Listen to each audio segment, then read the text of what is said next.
I got a story I need to tell y'all.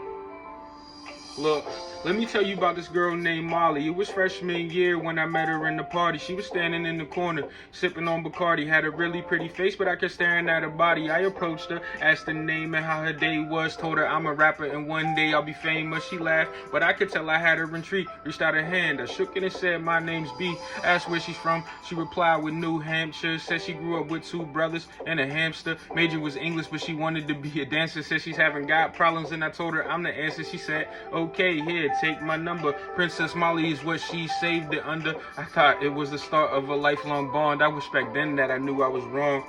Cause see, over the months, me and Molly got close. I even learned her favorite breakfast was juice with French toast. Her favorite movie was It, but she was terrified of ghosts. And them deep convos is what she liked the most. Wanted to talk about politics and religion. Wanted to know the difference between Catholics and Christians. Wanted to know if I thought Trump was really bugging. Wanted to know if I thought rappers were really thugging. Also wanted to talk about all of her dreams and how all she ever wanted was to be treated like a queen. Maybe travel the world, have a couple of kids, and how one day she was gonna marry Wiz. I told her, chase her dreams, don't let anybody stop her. To always take shots and don't let the haters block her. I told her if any dude hurt her, I swear to God I'ma pop him. I'm not Chance the Rapper. They don't want these problems. But this is where the story gets deep.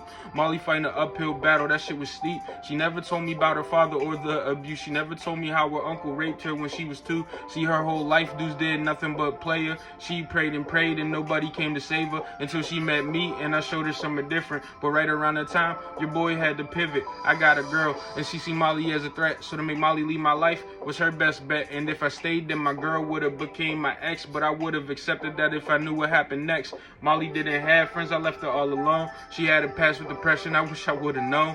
One day Molly decided she had enough. The Reaper standing at her door and she couldn't call his bluff.